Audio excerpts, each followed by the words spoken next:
in my way of living over here, I find it out very interesting.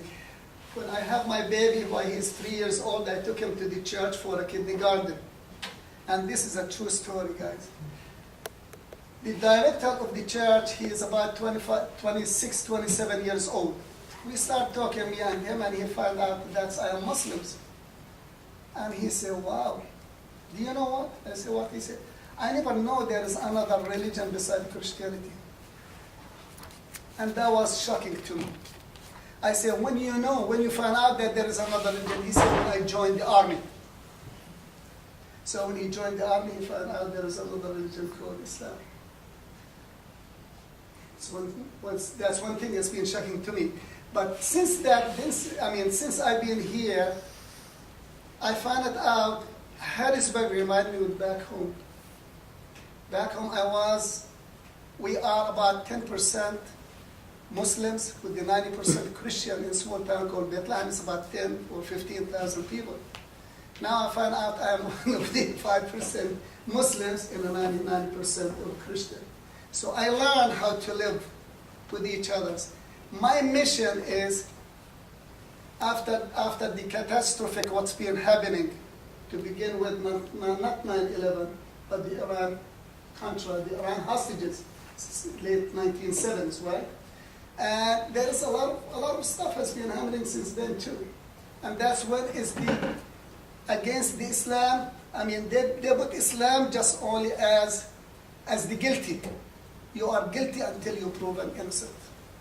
Not you are innocent until you're proven guilty, but they put it, you are guilty until you are proven innocent. And they say one size fits all. Everyone look dark. Everyone, they have a turban. Everybody is a Muslim. But you have to know, Muslims nation is different nations. It's like Europe, right? It's United Europe, but you get about 17 different languages and countries over there. That's what's Muslim countries. Muslim countries, they have different nations, different culture, different languages. But all of them, they believe in the Holy Book, in the Quran.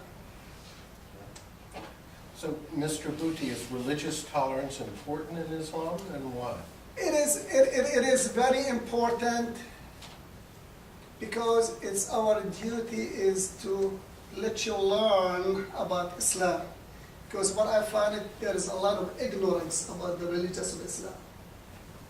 So I've been seeing it since we opened the center. We have a lot of people coming try to learn something about Islam.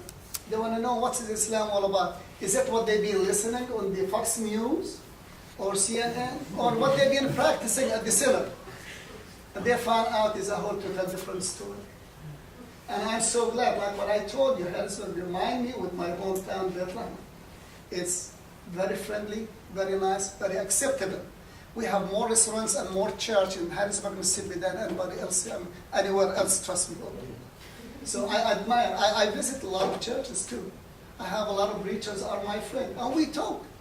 So communication, like what my friend, he said, communications, it's the most, when you have an open mind, when you communicate, you will have an open mind, you will learn from each other. We learn from each other. But if you lock your mind on one idea, and that's it, that's the only idea that I have, and everybody else, that's not right. Well, I think you were starting to go into an answer to my next question, which is, why is religious tolerance important in a multicultural society? In a multicultural society like United States, it's a very important so as to build a good community, living with each other's, understanding each other's, not for short period, because we don't build society for a short period of time. We build society for a long range of life. I mean, let's say like if we want to plan our economic situations, plan for 5-10 years. But if we want to build society, it's going to be going forever. Yes, we go through changes, but like what I say with communications, with understanding, then you will have built a better relationship between the whole faith. So, Mr. Bhuti, one last question. Yes, sir. Do you find Hattiesburg to be a religiously tolerant community? It's the most great, it's the most great community. I have another story, September 11th. Like what I've been telling you, I will tell you stories between now and this morning, and tomorrow morning. And in September 11 at 8:30 in the evening, I received a call from a friend of mine. He said, Jerry, they know me about my Americanized name, so make it easy on you guys. I said, what? Yes, sir. He said, I want you to bring your family and come to my home. I said, I was shocked by that. I did not expect even his call. He'd been in my house several times. He's a dear friend. He's about 75 years old, and he's a scholar in religion. And he teaches in one of the universities in Harrisburg, Mississippi here. I don't want to reveal his name. He's a very famous man. He said, I want you to bring your family, your wife and your kids and come and stay in my home. I said, for what? He said, because I want to change homes between me and you. You come to my home, I'll come to your home. I said, why? He said, I will be afraid of you. I'll be afraid for you. I said, why? He said, because what happened is something big. I said, I know it's very big. But you have always to remember, I don't tell my business to everybody except whom I care of. So since then, I started to be open to everybody, and everybody was open to me. And I value Harrisburg, Mississippi more than I value my old home. I lived in my old home about 14 years now. I'm living in Harrisburg, Mississippi since 1979. What, it's 33 years?